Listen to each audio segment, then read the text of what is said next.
back, everybody. It is the Working Brother back at you with another talk. Yet again, Drago Bosnić is here. Hey, Drago, how you doing? Welcome back. I'm great. Thank you so much, and it's great being here. Excellent to have you back. We've got a ton of interesting articles that you've lined up for us you've written and then you brought over here to discuss in a more lighthearted way. And in case people are new here, welcome. Hi, how you doing? Subscribe, like, share. Don't forget to give us your opinion in the comments if you disagree with anything that we say. And keep in mind, this is a comedy show. Nothing here is real or has anything to do with reality. And on the theme of comedy, Musk was being funny, in case you live on Mars. He posted this on Twitter with the recent Wagner coup going around. We'll definitely be getting into that, but Drago, tell us a bit about the last week or so. What is it that is the most pressing issue on your mind? About the last week, I guess, well, it was the Wagner mutiny, if you want to call it that way, so I guess I think I'm going to refer to it on this channel as the Wagner Circus from now on, because that way, you could say that way. I mean, obviously, like, I'm not 100% sure, like, what actually happened, nor I'm supposed to say it, but whatever, like, officially happened, well, they have to make it as convincing as possible. So I guess, like, that what makes people, like, confused about it. And, like, if it was a psyop, as many people are saying, many very informed people, I mean, they want to make it look like it's not like a psyop. They want to make it as convincing as possible. So that's what I think it actually happened. Although, like, the decisions that have been made after the mutiny or circus, as you said, they're, like, in line with a lot of opinions that say that this was a psyop. It just makes no sense. For instance, the very fact that Lukashenko decided to house Wagner in Belarus, it's one of the biggest, like, red flags as far as I'm concerned, because, I mean, if the Wagner guys mutinied against Putin, like, why the hell would you want them in your country, which is a lot smaller, with a lot like smaller military force that could potentially, like, face Wagner if they did the same in Belarus? So that's one of the red flags. And also the fact that they've been complaining about not having ammo against the Ukrainian army, and suddenly now they have ammo against the Russian army. You know, those things, like, don't add up at all. Yes. Let's leave it at that for now. And let's get into some of those articles that you sent along. Let me see here where this first one is. You, by the way, for people who might not have seen all the other videos that we did, you write for Infobricks, I believe it's called. Is that right? And you are a geopolitical and military analyst. So yeah, in the sphere of geopolitics, tell us about BRICS. Yeah, like, obviously the U.S. is alarmed by the fact that BRICS is expanding the way it is and like, as fast as it is. So what they're trying to do, like, they're trying to escalate their neo-colonialist policies in order to, like, slow it down or even stop BRICS if it's possible, which obviously I think it's not, but at least they will try. So the interesting thing about this is it is actually connected to Wagner. Like, although I wrote this before the mutiny, the point is, like, Wagner continues all operations in Africa and even in some Latin American countries, specifically Venezuela. So, like, the day after the coup, sorry, I have to stop you. The day after the coup, all those history channels all of a sudden popped out with like, or like, those like things you didn't know about weird things. Yeah. All of a sudden, like a Right. concerted effort on YouTube, all of those channels popped out with Wagner's worldwide empire, Wagner's influence in Africa, the secret Wagner wars in Africa. And it's like by accident, like they didn't know Yeah. that there was going to be a coup. Or because there was a coup or circus or whatever the hell you want to call it, then all of a sudden they got their whole team working on it, and within 24 hours they made like a video that takes like 7 days for a team to make usually. Yeah, it's all Definitely accidental. I nothing. mean, I don't Yeah, nothing about- suspicious there. we Sorry, should- I just had to interject about like these hilarious narrative mockingbird type operations. Go on think- about bricks. I just think you're delusional. Like, you believe in too many conspiracy theories, man. Like, no way that was planned. Like, that was all accidental. I mean, it's obvious. We're gonna have to do a special on the coup, on the circus at some point. Everybody who wants a special on the coup, leave a comment, and we'll invite 2-3 guests of varied opinions, and maybe have you all squabble about the coup. That would be hilarious. But let's try and stay focused here on this comedy show. Tell us about the joke of the U.S. Dominating and BRICS failing, because this is what I heard. I was listening to some Western podcast, and the guest they had on was like, "Oh, BRICS is failing. BRICS is a failure. It has nothing can stop Bretton Woods." Go on, tell us the truth. Yeah, I mean, it's ridiculous. Like, almost 30 countries are now negotiating like deals to join BRICS. So that's how much of a failure it has been so far. So, but in this specific case, the Wagner guys are continuing their operations across Africa and in some Latin American countries. So, of course, the U.S. is escalating their policies in this case, like globalistic policies in this case, but there's nothing they can do against Wagner. And the interesting thing is, Wagner actually still has the support of Russian, special services in these countries, especially like in terms of intelligence and logistics and so on. So, Wait, you mean that Wagner is trusted by the Russian government in Africa and other places outside? No, but I heard they're like bad. Isn't Wagner bad? Exactly. That's the funniest thing. Like they're continuing their operations, and they're being supported by the same, operatives on the ground as they've been before the mutiny. So, like, that is very indicative as far as I'm concerned. But okay, I mean, whatever. Obviously, like, the U.S. considers Wagner still as much of a threat as it was the case before the coup. So, I mean, why? And like, no matter the fact that they've been actually like very positive, all the positive coverage about Wagner on the day of the mutiny, they've been called like terrorists before that. So I don't know. The only video that I've gotten a full strike on was my last video discussing Wagner with the Soviet Russian bear. It was about 10-15 episodes ago, and we didn't praise it. We didn't say Wagner is good or Wagner. We just talked about the fact that it was doing something,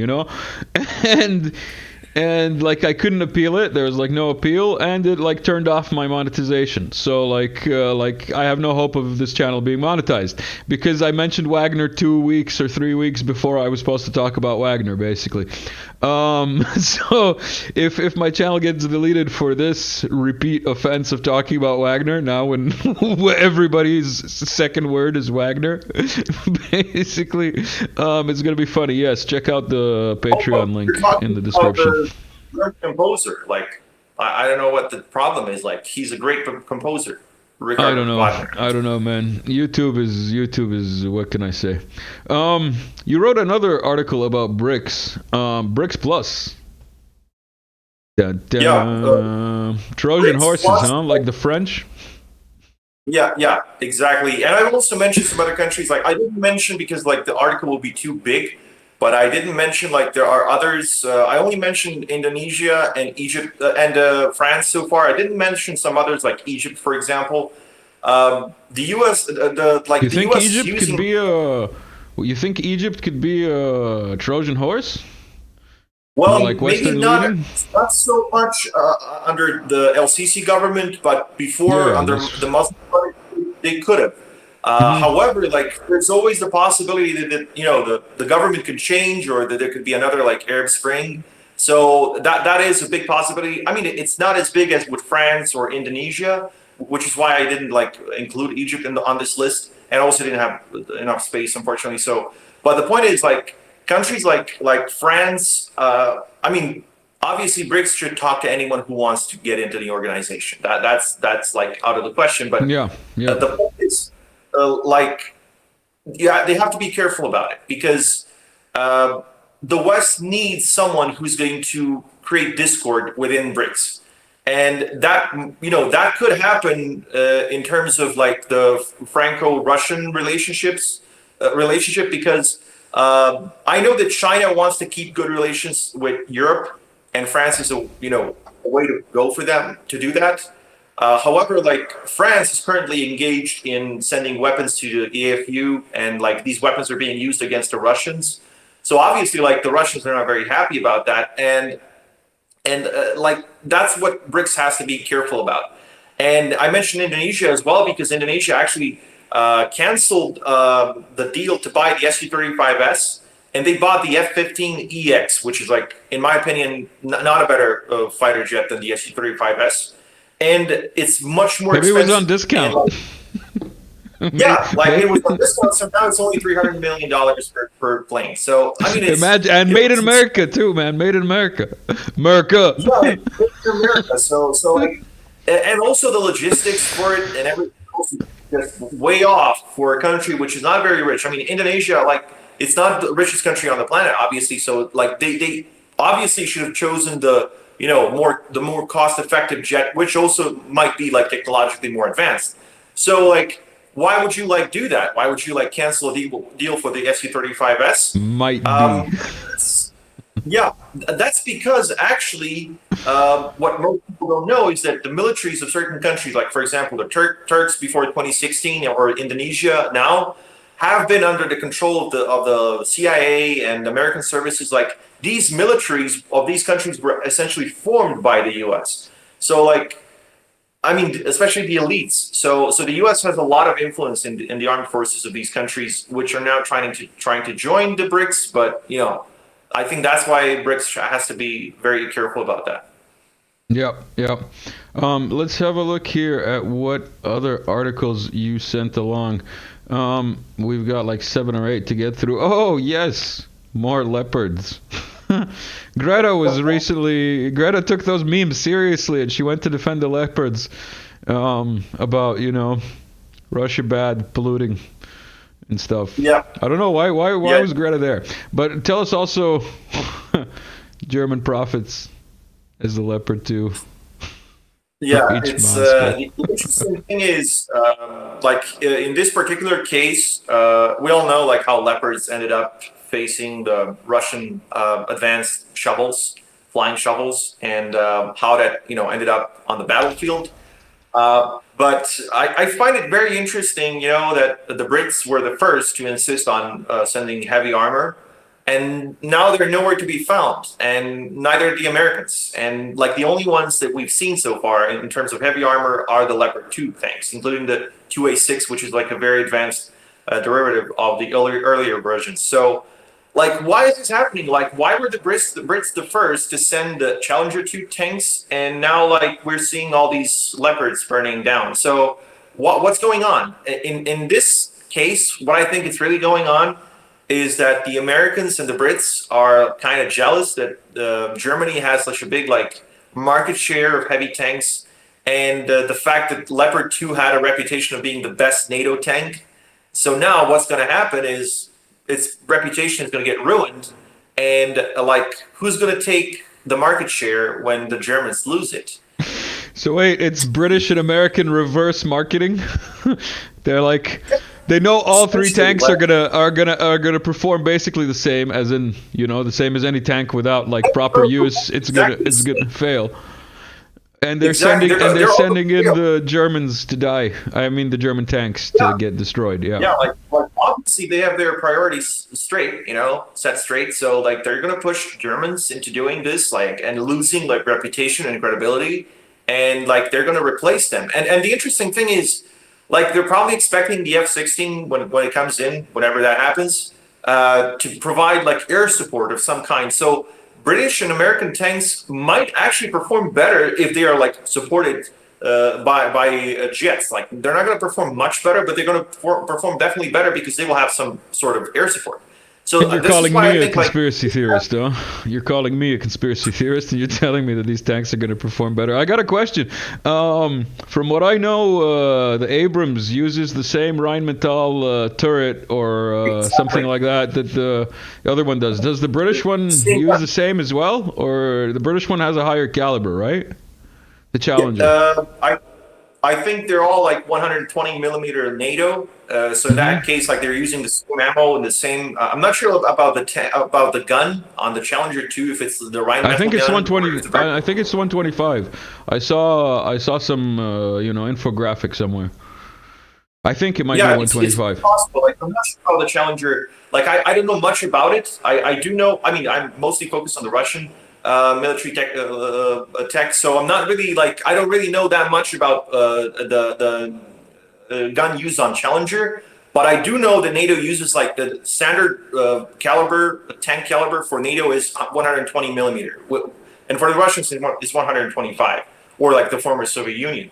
Like, it's possible. It's possible because obviously, like, a bigger caliber is going to give you bigger firepower. So, it's possible that the British are like, have actually like installed a higher caliber on their tanks, which would like mean that it's not Rheinmetall. But I know that definitely, like, the Abrams and the Leopard 2 use the same gun because Rheinmetall produces it, and in that regard, like, they have the same firepower.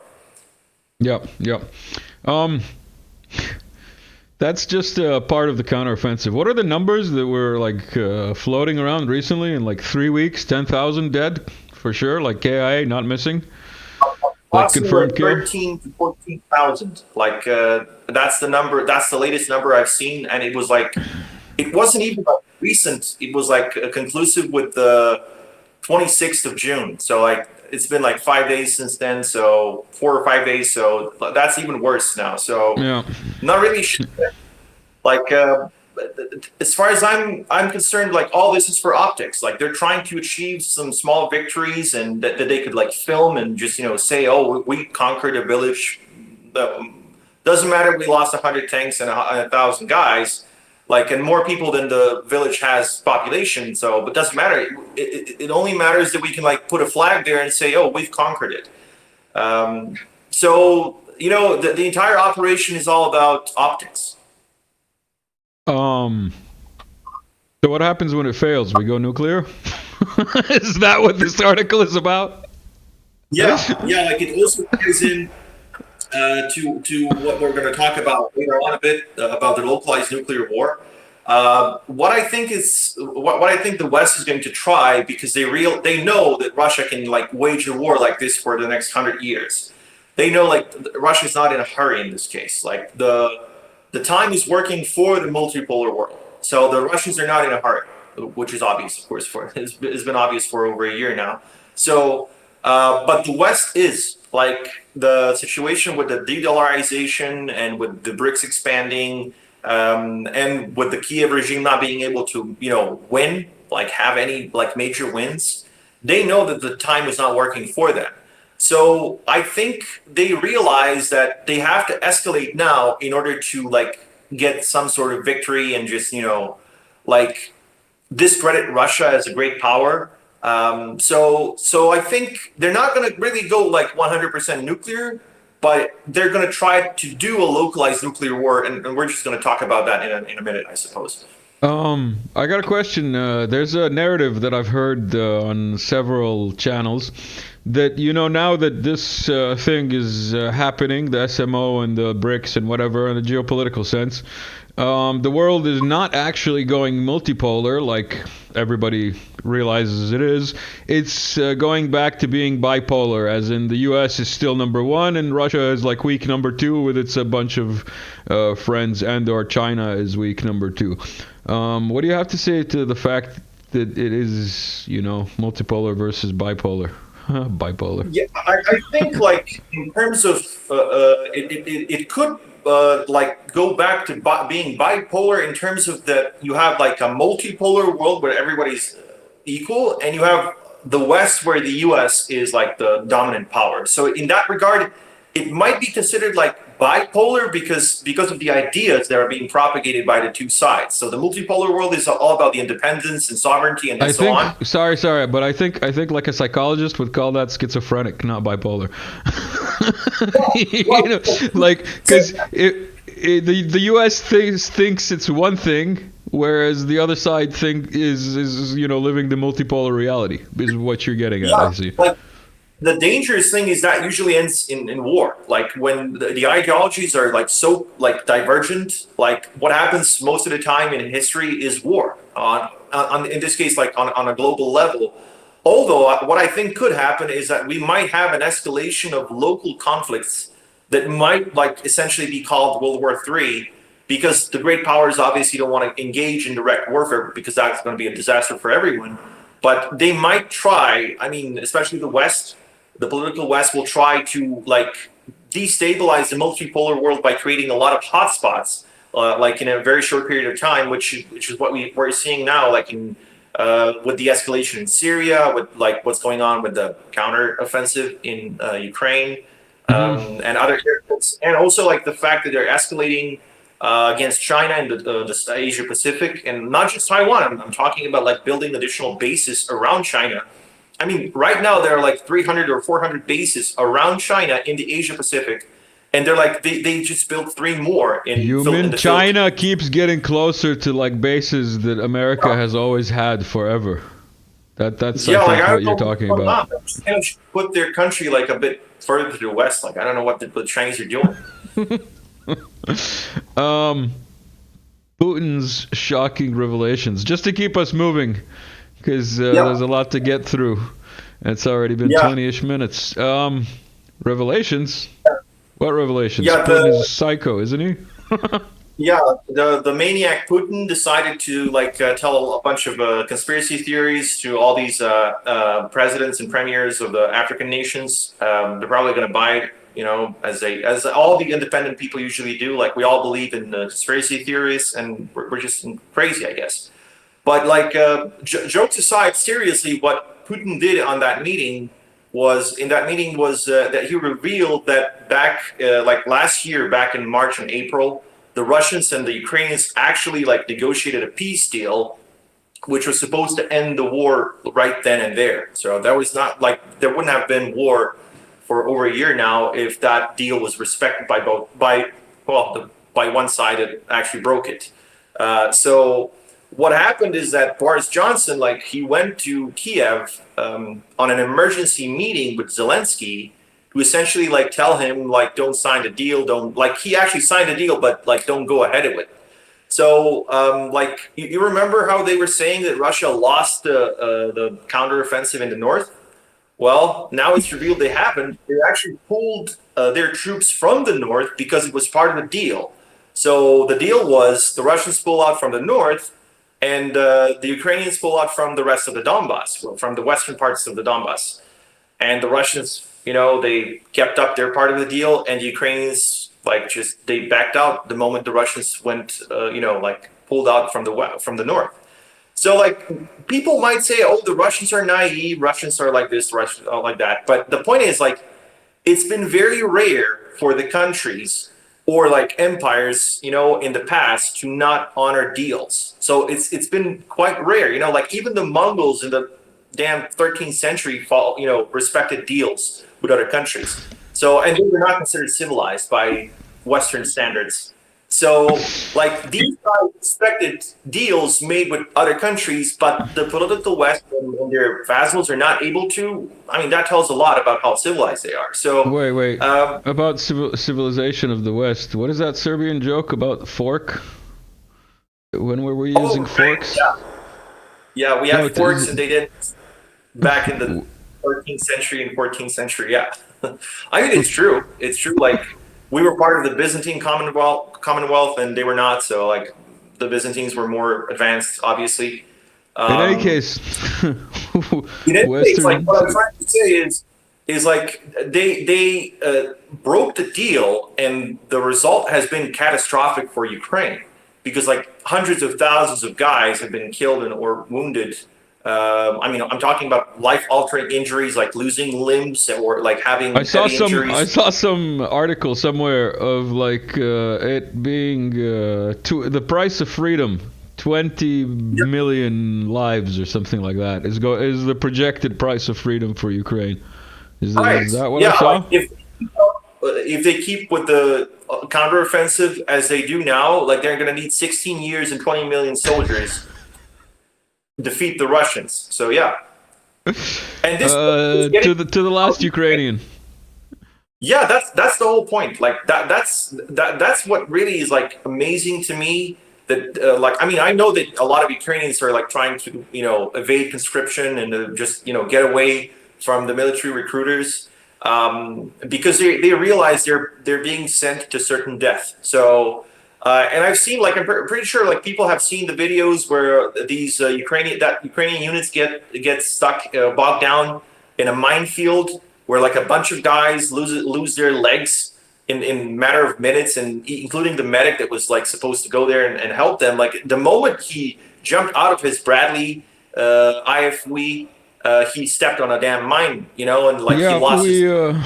We covered it on the telegrams, and also posted about it on my Instagram. People might not know I also have an Instagram. Go find the Working Brother on Instagram. Lots of funny stuff going on there. Twitter as well, and don't forget to find Drago on Telegram.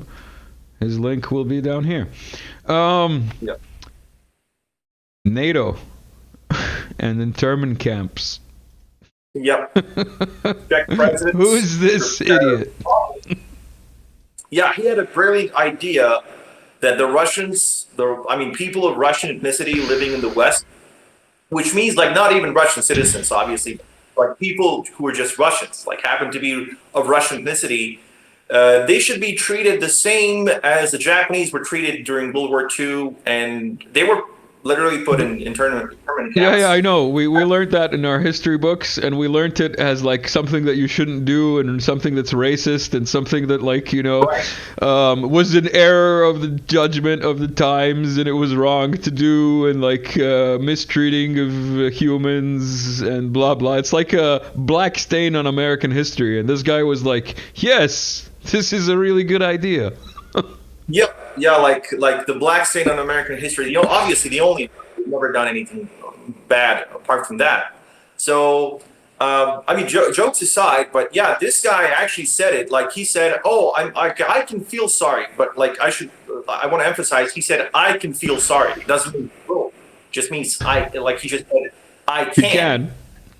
Yeah, he can feel sorry for the Russians who are going to experience this freedom and democracy. But it's necessary. Yeah, European garden values, the values of the European garden.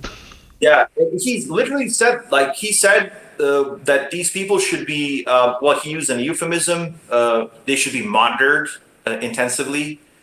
I guess that means, just like going on and checking on them to see if they need anything. It's very humane. It's a Western values approach, so it has to be good, right? So, it's just insane that a man who's like the president of a NATO country and a former general, high-ranking general actually, he says something like this, and there's essentially no condemnation whatsoever. People like freedom and rights and liberty, man. Didn't you see that guy in Latvia at the shopping center with like a shirt that says "Kill Russians" and there's like a picture of a guy being beheaded on the back of his shirt? And that's like Europe 2023, man. peace, love, and kill Russians. Like, what the fuck? People are asking themselves, like, how could Holocaust ever happen? How could like anything ever happen? Like where a bunch of people were killed in the West? Because they always think that humanity rules the West, and they think that like something like that could never happen. Or like, for example, hundreds of years of colonialism, where all these people from Africa or Latin America were essentially like enslaved and kept. I mean, they're still like enslaved in terms of neo-colonialism. So it's just crazy, and the fact that like you could openly call for the murder of Russians, like insert any nation, any other nation, instead of or Russians. ethnicity or race or like whatever, just even like animals, like even if you wanted to kill all dogs, people would be like, no, Exactly. no. Exactly, you would get arrested. Like you would get arrested for whatever, like racism, like ultra-nationalism, whatever. But if you replace that with Russians, then it's perfectly legitimate. So like this Russophobia that we're seeing now, it's insane. And the point is, like, they're against a country with 6,000 nuclear weapons. So, like, what happens if the Russians decide they had enough? Like, is it going to be over the world? I mean, they're not thinking. They're not thinking straight. The Russians put out a warrant for that Lindsey Graham character, so that's good. At least they're taking it step by step. The article I've been flashing is China's reciprocal response to U.S. aggression. Yep. U.S. aggression. In this is actually opening. Well, they're calling it like a military intelligence center in Cuba, but I guess it's going to become a full-blown military base at some point if the U.S. escalates its policies in Asia Pacific, especially in Taiwan. So, like what the Chinese are like doing now, they're sending a message to the U.S. Well, if you can think, you're the only ones that can go like put a base 100 miles from our coasts, well, we can do the same to you. So essentially, that's what's going on. And I think this is good. This is good because it's going to give the U.S. a taste of their own medicine, because they think they're the only ones who can just get within a few hundred kilometers from the capital city of the country they're targeting, and like do that with impunity. Well, now like the Chinese are proving that's not the case, and if I just can't wait to hear all the whining from the U.S. that China is aggressive because they have a base in Cuba. Like, what about all your bases that surround all your other adversaries, like everywhere around the world? So we'll see. Like, it's going to be interesting in terms of reactions, I would say. America is a peace-loving country. They just want peace under their own terms. They just want to conquer the whole world and enforce peace everywhere. And as such a country, they are not party to the conflict. I can't remember the actual phraseology. It's hilarious.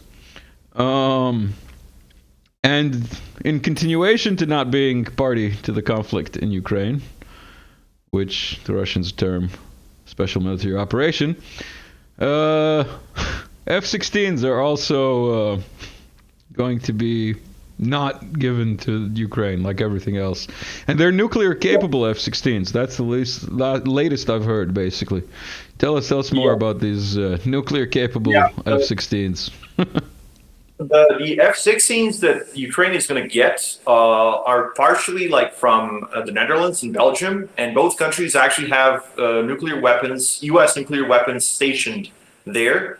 That's the so-called nuclear sharing agreement, which means that the countries where U.S. nuclear weapons are housed, they can use these weapons and deliver them. I mean, essentially like drop nuclear bombs on any enemy that attacks them, or like as part of like a larger Are we talking about tactical nukes or like actual nukes? Strategic. The B-61 nuclear bomb that the F-16 can carry, it's pretty strong in terms of yield. So like it is like technically a tactical nuke, but its destructive power is quite big. So I mean, it can be because like the warhead varies, but the point is, what I think it's not impossible for this to happen, and like other stuff that I've seen happening in Ukraine, especially like in nuclear power plants, like leads me to this conclusion that what the U.S. is planning is they want, and also Lavrov actually warned about it. It's not me like saying it. It's like the highest-ranking Russian official saying that these F-16s are nuclear capable. So the Russians are not afraid of the F-16 in a conventional sense. Like the Su-35S, which we'll mention in a minute, I guess. The Su-35S and other Russian jets, they can take care of the F-16. That's not a problem. The issue is if the Ukrainians get tactical nukes of any kind, which is not impossible because the West is getting desperate. Like they want to make sure that the Kiev regime doesn't lose. So, like the only way to do that is if the counteroffensive fails and the Russians decide to launch their own, which will certainly be more effective because they destroyed a lot of the Ukrainian military. Like, what's the way for the West to stop that, to prevent that? Well, like give them nukes, give them nukes and say, okay, it's a stalemate. Like let's just leave it at like a sort of like a North Korea scenario where you have like the border just on the front lines. So like this is what the real issue is in this regard. Like they might get so desperate that they will deliver nuclear capable and nuclear bombs, to these to the Ukrainians so they can just like serve as a deterrent. Which goes smoothly into our next topic. It's almost like we lined up these articles before we started recording. A lot of work goes into the stuff that you people who are watching might not be aware. Like, share, subscribe. It means everything. And also, check out some of the old videos. If you're new here, check out some of the other videos on the channel. There's a bunch of stuff. So anyway, localized nuclear war. Mm-hmm. Exactly. So like what I think the West would want to do is have a localized nuclear war between Russia and Ukraine, which means Russia doesn't need to be destroyed completely in this case. It just needs to be like damaged beyond repair, so that it stops being like a strategic threat to the West. And of course, they're thinking like I'm just going to try to shorten it as much as possible. They're thinking that the Russians are not going to, escalate the war, and they're just going to pretend, Ukraine just got their own nukes. Like the West had nothing to do with that, obviously, right? Well, no, like the Russians actually relayed that in that case, the war will not be localized, and that they will hit the decision-making centers for Kiev, and the decision-making centers are not in Kiev; they're like much further to the west. So, I wouldn't like risk that if I were in the place of political West. I wouldn't like try to risk provoking a localized nuclear war. And the Russians have been very clear: if this happens, it's not going to be localized. That's it. Which reminds us to talk about that detail that might have missed some people's minds and news feeds, where as soon as the rumors became reality that F-16s will show up, the Russians struck all the F-16 all the F-16 capable airports in Ukraine, like with the long enough runways and whatever. And then after that, the Poles came out, I think, and said that like it's cool, the planes will take off from Poland and will go work in Ukraine. Yeah, that's end very well, because the Russians don't have to attack the Polish military. All they have to do is like determine where Ukrainian operated F-16s are taking off from, and they're going to hit those bases.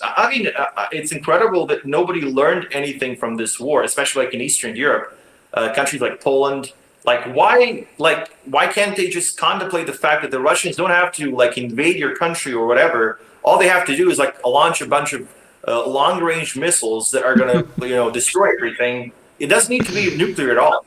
It could be I think people forget that Ukraine is like the size of Europe, basically. Yeah. One of the I keep going back to this. Avid listeners will know this fun fact, but former Ukraine, from its east to west, is longer or wider in length than it is from the westernmost border of Ukraine to the eastern border of France. France. Yeah. It's a large country. It was the largest country in Europe. Like in its official borders, like those that that obviously don't exist anymore, but like in the pre-SMO border, 404 like it was still the in the largest former country in Europe. Ukraine. Former Yeah, in the Ukraine. former Ukraine, like the former borders of Ukraine were essentially like the made it the biggest country in Europe. So, and the Russians have been able like to take or to at least like target anything in Ukraine. So why does anyone think that's not impossible? That's not possible for Poland or any other like small, let alone like any other smaller country. So in that regard, like I really don't understand like what they're thinking. And like, do they think that the Russians are just going to sit back and allow the F-16s to take off from anywhere else except Ukraine itself? And also, even if they do, like, what about the Russian air superiority fighters like the Su-35S, which I mentioned, which like they already they can shoot down enemy jets from 300 or 400 kilometers away, and there's also the S-400. Hold on. We'll get into the planes in a second. While you were talking, you just reminded me recently. Lavrov, I think it was, funny as always, the classic and experienced comedian that he is. Comedy's throughout, comedy's not just on YouTube. And everybody's a bit of a comedian from time to time, and Lavrov especially, he's really good. He said something to the effect of that they have serious concerns for the psychological state of Western leaders, in the sense that that they need like psychiatric help, basically, some leaders in the West. And I was, absorbing that and dwelling on it, and it struck me that maybe they don't need psychiatric help as much as they need an exorcism. Like, if you could just get all the Western leaders and like have an Orthodox priest go by and like actually exorcise them and then start negotiations, I think we could reach a much better outcome. Yeah, literally. I mean, I think that's the case. I think they're possessed by whatever that thing is, because like it cannot. I don't think any like expert in psychiatry would be able to determine what's wrong with these people. So. Except maybe Biden. So because they're not behaving like people, they're behaving like possessed demons, basically. In any case, let's get back to the real world and your articles. By the way, everybody on Drago or Dragoljub's channel on Telegram, which is in the link below, you have links to all of these articles that he writes, and he puts them out and he updates them there. So if you want to actually read the details behind any of the topics that we're talking about, you can find them all there. Su-35S. Dun, dun. Tell us about this plane while I find some video and play it in the background. Yeah, that jet, well, all things considered, all the parameters, well, I think it's probably the best Russian jet in the SMO, or like the best Russian jet widely distributed to most units. Obviously, like, the best jet in terms of quality is the Su-57, but this jet is so dangerous and it's so advanced that the Americans actually had to develop the F-15EX to counter it to a certain extent, because, and I also like put a link to a Bloomberg article there, which was from a few years ago, that actually, has, they had an interview with an American pilot who flew on F-22s and F-35s, and he said that he would actually avoid the Su-35S. He wouldn't engage in a fight with the Su-35S, especially in within visual range combat, because it has the Su-35S has superior maneuverability and can carry more weapons, and it's almost as fast as the F-222, and it's much faster than the F-35. So what I would recommend to everyone, because it's a pretty long interview that I did with an expert. This guy, I mean, I can't say his name. He wanted to stay anonymous, but his knowledge about the Su-35S is like fantastic. It's like out of this world. Like the amount of science that behind this jet is amazing. And what I would recommend to everyone is just read the article. It is longer, but you're going to learn some fascinating information. When was the jet created? When was the jet created, or like when did it enter like production? Oh, it was like in 2008. It was like completed, and in 2014 it entered service with the Russian Air Force, with the Russian Aerospace Forces, and they have a bit more than 100 of them. And also, like countries like China and Iran also operate them. And just to give you an idea how good this jet is, the Chinese actually placed most of their Su-35S in the Fujian province, which is right across the Taiwan Strait. So, like, the Chinese have very advanced jets, like the J-20, J-16, J-15, which are all like the licensed copies of the Su-27. But the Su-35S, which is like a heavily upgraded version of the Su-27, like almost like a new jet in the airframe of the Su-27, they've placed this jet on their most important, in their most important bases closest to Taiwan. So that pretty much speaks volumes about how advanced this jet is. And the fact that like Pentagon and other countries in the Middle East are now like panicking that the Iranians are getting this jet, it also like tells a lot. And the best part is the Russians actually downgrade the jet when they export it. So the version that the Russians are using, it's actually more advanced than the ones that the Iranians and the Chinese are getting. So you can imagine how good this jet is. And it's been able to shoot down up to like 4 Ukrainian jets, the Su-27 especially, at the same time, essentially, during the SMO from like 200 or like from 200 kilometers away or even longer. So it's a beast in every sense of the word. Well summarized. A beast. Let me see what other articles you've got lined up for us here. I think, oh, yes, this one. Confirmation? Yep. Or not? What does this, for the layman, tell us ISR is... Intelligence, surveillance, reconnaissance. That's essentially like a military acronym for these 3 things, which are essential in like observing the battlefield and seeing where the enemy is. And what actually happens in that article is that I covered a story about this Ukrainian nuclear power plant and the fact that there are actually NATO personnel, military personnel, which are engaged in command and control and ISR mission. What is it called? What is it called, this power plant? South Ukraine?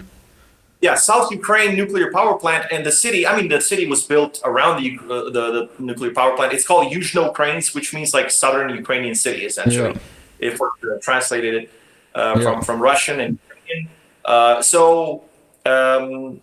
The point is like, this is very interesting because why would NATO personnel go to a nuclear power plant? Like, don't they have other places to be and like other places which are more convenient to when you say NATO personnel, like in the recent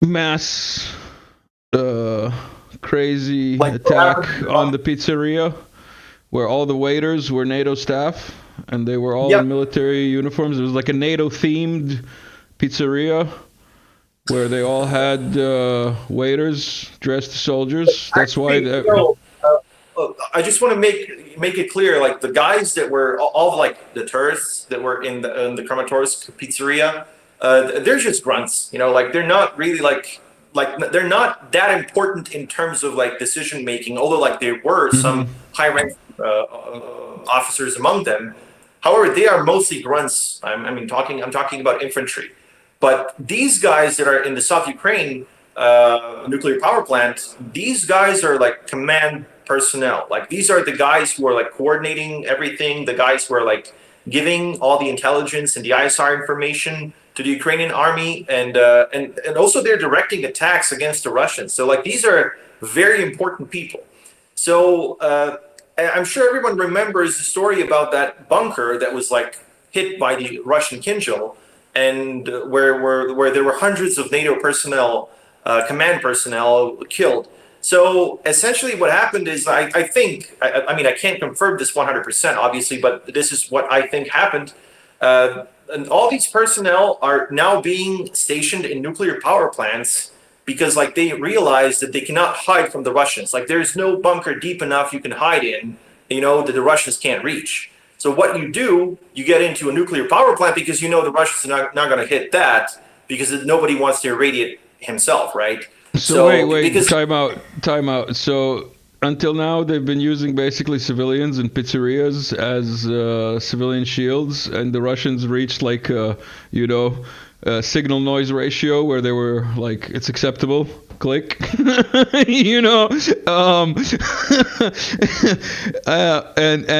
then NATO was like, oh no, we have to stop using civilian shields and start using nuclear reactors as shields. like that's how desperate they are, and of course, like these are targets for the Russians. Like the Ukrainian army is not a priority target for the Russians because the Ukrainian army are essentially like many of them are forcibly conscripted Ukrainians who are like just sent to certain deaths because like there's no way they can win. However, like the Russians realize that the actual priority target for them are all these like NATO command posts and NATO command personnel and everything. So this is why they're targeting these guys. And obviously these guys want to live, right? And they want to continue their mission of exporting democracy to Ukraine. So what happens, they have to find a place where they can be. However, like there's only like so many people you can put in a nuclear power plant. So essentially, like it limits. It's still a good thing that it limits their ability to operate within Ukraine. And the fact that the Russians, have actually stepped up their intelligence and they've found all these guys. It's pretty good. So they're going to try other ways, to disrupt their operations, especially like electronic warfare and stuff like that. So, but still, like they have to go to these nuclear power plants to be safe. And also, I also mentioned that in the article. Now they're placing ammo in that area. Like they're placing munitions of various kinds, like long-range artillery shells, long-range missiles into these areas because the Russians have destroyed too many warehouses. So now they don't have anywhere else to place them. So they're actually putting weapons in there, just to protect them from the Russian long-range attacks. That must be really annoying for the Russians. Also, they know what's going on, but they can't do anything. Pretty weak tactic, man. Like that would, if this was multiplayer, that would be a cheat. Suicidal attacks, horrendous losses, insubordination plague Kiev regime forces. We're 51 minutes in, and we've got this and another article. So let's try and wrap it up before the hour. Take it away. Yep. So essentially what I did there is I actually just summarized most of the losses that they had in the last several weeks. And it's a disaster. I mean, as I said, I'm pretty sure people have seen all these like horrendous videos where the Ukrainians are getting killed, especially in minefields and like these like kill zones. The Russians actually call them kill zones. Or at least like most of the military analysts call them kill zones. What the Russians are doing, like they're actually like reducing the maneuvering space for the Ukrainian military by placing a lot of these minefields. So what the Ukrainians are forced to do, they're forced to like group up and so they could like try these concerted breakthrough efforts, which again end up in a disaster because if there are no mines, then the artillery works. If there's no artillery, there's the Ka-52 attack helicopters or the aviation. So like they got it covered on all areas. So in this case, it's a complete disaster. Like there are a lot of details in the article. So if people want to see what actually is going on there, they can just read it and click all the links there. Yep. The last article. Gloves off. Kiev regime henchmen targeted by high precision strikes. I thought the Russians were running out of missiles like a year and a half ago, man. Tell us about these high precision missiles. I think those are high precision shovels because they don't have missiles anymore, but the shovels are obviously working. So, I mean, jokes aside, but literally what's going on here is that the Russians have decided that they will target the top leadership of the Kiev regime because they realize there's no negotiations with these guys. And also the fact that, they've escalated, the Kiev regime has escalated attacks and sabotage attacks within Russia. So like, I'm not just talking about, sabotage attacks against, I don't know, energy infrastructure. I'm talking about like the murders of all these like public figures like Daria Dugina or Vladlen Tatarsky, or the attempted murder of Zakhar Prilepin, who was like almost killed. I mean, he was lucky to be alive. Terrorist attacks, terrorist assassinations, even like political terrorist assassinations. I don't think there's any other way to technically label them if you're getting specific. Seen any sort of equivalency from the Russian side. Like the Russians are not killing like Ukrainian public figures. They're talking. People forget about the Russian ambassador in Turkey, who was killed after the Russian plane was shot down, or before, one or the other. But like it was right around the time that Turks shot down a Russian plane that was flying over Syria. And then their ambassador was killed. And then there was also that shooting down of that plane of the military choir, for those who are astute in their memory of details. So yeah, the Russians are very reserved. So what are you gonna say? The problem for the Russians, obviously, in this case, that I think they were just too rational and too like realpolitik focused. Like the Russians are thinking, okay, like we're rational, we're not gonna be too emotional, and obviously that's the way to go. That's how politics should operate, like for most countries on the planet. But unfortunately, all the others seem to be like not doing that. Like everyone else seemed to be like just rabidly Russophobic, and like they obviously think that the Russians are fair game and that they can all be killed and they can all be like treated like cattle or not even humans. So, and I'm guessing that the Russians just have had enough of this. Like they're like, that's why I said like gloves off. Like they could have killed Zaluzhny, they could have killed Zelensky, they could have killed Budanov, the GUR head of the military intelligence Ukraine. They could have killed these guys like a long time ago, but they were not doing it because they realized they will be just replaced by other guys. But as soon as these guys started saying that, oh, we're gonna be killing more Russians. Now it's like we don't care, like we're just going to kill as many of them as possible. That's when the Russians decided to target these guys. And I think this explains why Zaluzhny and Budanov have essentially disappeared from the public, because they're either killed or in hiding. Like I don't have any other explanation for it. Because like if they go public in any way, Budanov had a podcast, man, and within like 4 days his hair grew like 2 months of growth. Like it's obviously they're using doubles. If they got killed, if he's using double or AI or whatever, or he's been wounded and obviously in hiding, or he's just like hiding now because he realizes he's going to get killed if he like appears in public. So this is why I said like gloves off. And for the Russians, it's going to be gloves off like in everything soon if this continues. Like if all this like rap continues. The Russians are I think slowly starting to saddle up. Everyone who's stuck around, thank you for sticking around. There's going to be a part 2 because this needs to be discussed. The Wagner Circus. The Wagner Circus memes and a lot of conspiracy theories incoming in the next Working Brother Talks with Drago. Drago, thank you for stopping by today. We will call it a recording here. Let me get some music going. Everyone, thank you. Like, share, subscribe, all that good stuff. See you soon.